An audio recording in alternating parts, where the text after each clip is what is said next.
You're back on What's Going On. I'm your host, Colin Jobe. Special guest today, Timothy Barlow. Special guest. Special guest indeed. Timothy is a perspective coach, a life coach, and columnist with Vaughan Citizen. Writes an article called It's All Good. It's All Good. And I read it, and it is all good. Thank you. You're welcome. You're welcome. You know, we've been talking about perspectives and why we have them.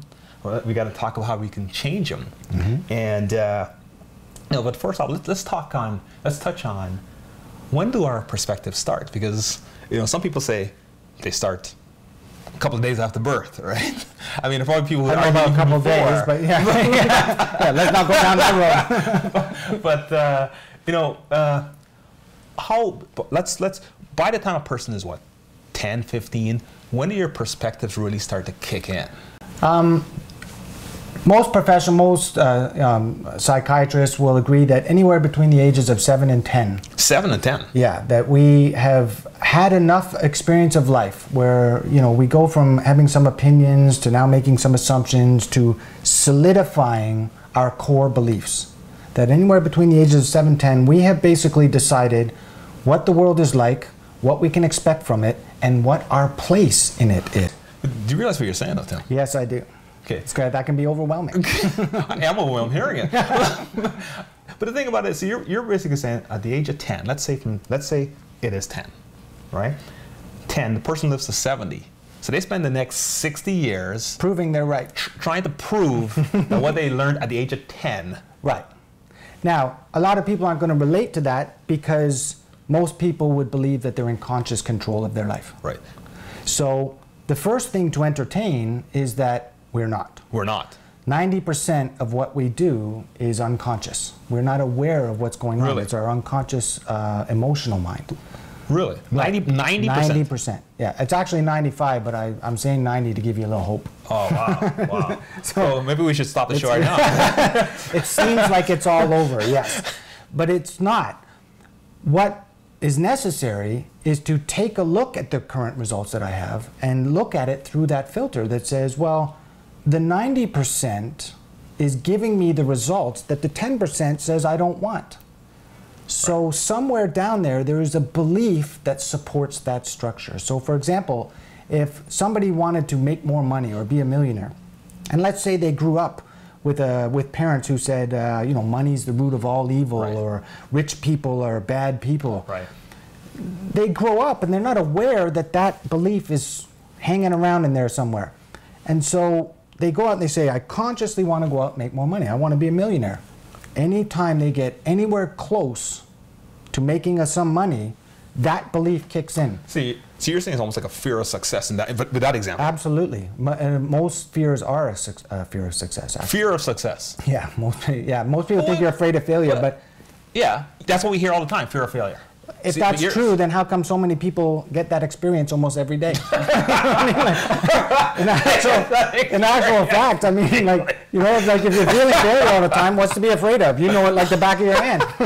It's like, but you don't know success. What do I do with success? I don't know what to do with that. I know what to do with failure. I know exactly what to do with that. But people don't see themselves from that light, from that perspective, because they think everything's fine. That's why I do what They do. I'm serious.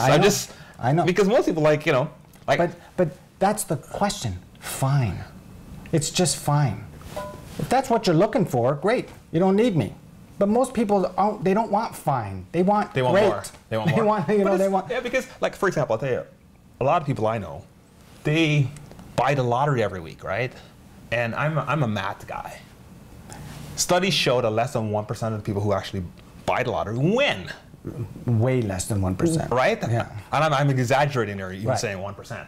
But people still buy knowing that they're going to lose. The likelihood is they're going to lose. Yeah. And they keep hoping and praying that somehow something is magically going to change and boom, things are going to take off. And a lot of studies will show that if you do win it and you take such a big leap that, again, having a lot of money, you're uncomfortable. You will actually subconsciously begin to sabotage and make bad choices with that money. So you're going to sabotage your own success. Absolutely. People do it every day.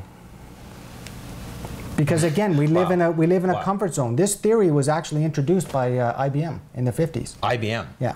IBM did a study where they changed the parameters of everything in their organization to mix things up. And in short, basically people who were making a certain amount of money, if they made less, something kicked in and they motivated themselves and they went back to the...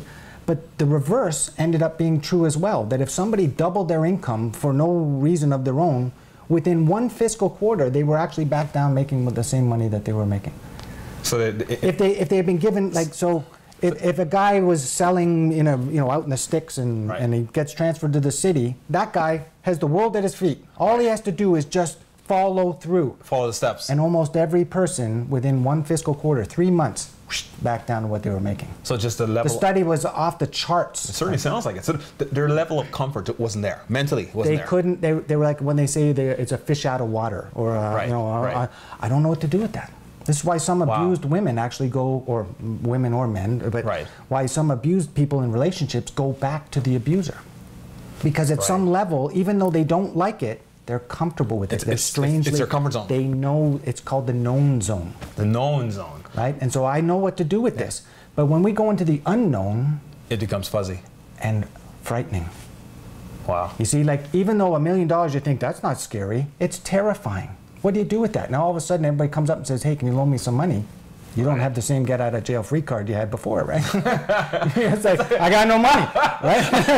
it's like the answer is no, it's easy, but now if you have $1 million, and then if you say yes to that guy, well, now you got to say yes to it, and then all the fear kicks in. Wow, wow. So the thing about it is, so once you make these quantum leaps, what do you need to do to maintain those leaps then? Because you're saying it's almost as if you need to shift your mindset. Well, what I'm also saying is, don't make quantum leaps. Make baby steps. Grow it organically. That's that when we make a little step and reinforce it, then we expand that comfort zone. But if I swing up here, chances are pretty good I'm going to swing back down just as fast. So it's almost like, in a way, it's almost like a stairway. You're one step at a time. Right. Just one step at a time. So we make a step, then we're comfortable. Right. We make another step, then we're comfortable. We make another step, and we're comfortable. But if we live in a world where there's not enough, which is a world based on fear, then we want it all now. Got to have it now, and that's not natural. And interesting point you mentioned. You said the world we live in a world based on fear. I tend to believe that there's some truth to that. Well, it's not entirely based. But it's a lot. It's present. It's great for controlling the masses, so to speak. Absolutely. Don't get me started on the government. It works. It works. Yeah, right. You can, if you control a group of people with fear, you can't do it with. And a lot of times, when you assess a lot of things, there's no reality to back it up. No. There's no basis. No. I mean, the funny thing is that your brain can't differentiate actually between an imagined event and a real one. Oh no? Yeah, there's scientific evidence to back that up. Yeah, that if you imagine bad things happening, you are actually experiencing it no different than if you were actually in it. So in other words, you actually elevate your thoughts to where those thoughts become reality. You manifest them. Yeah, you create them. It's like, this is, you'll hear things about The Secret and the law of attraction. I mean, this is it at its core. I mean, people say, well, I need to learn the law of attraction. No, you need to understand it. You're already doing it. But you're just attracting what you don't want. Right. So you got to look and say, well, why is that? So it's almost as if you're saying that we have almost like a negative basis and then we have to find the positive. Because when you think of negative thinking, for the most part, it requires no thought. Right? Well, it's all around you. And negative thinking is, as I said, that's 10% of the equation. It's more about negative feeling. 90%. We feel that that's what kicks in our response. Is not if the world was logical, we'd have no problems. Right. Why would you have a problem? Hence we create fear.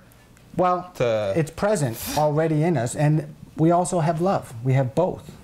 At the end of the day, Colin, there are only two basic emotions, love and fear. So to change your life can be as simple as identifying and subsequently removing fear.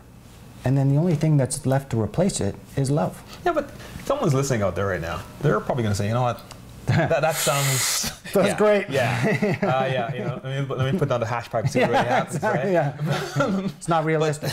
Yeah, exactly. And they're going to say, come on, Tim. It sounds so simple. There's got to be more to it than that. There's just got to be.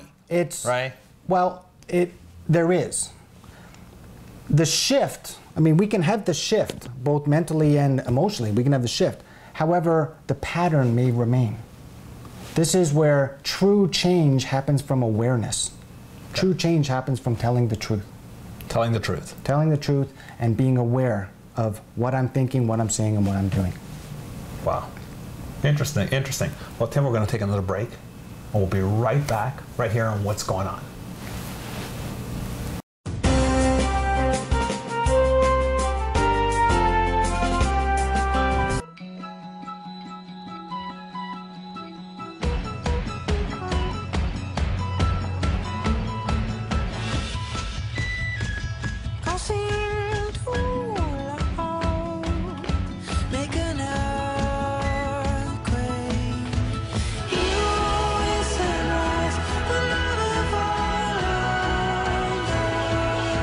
Introducing the all-new Ford Explorer. Drive one.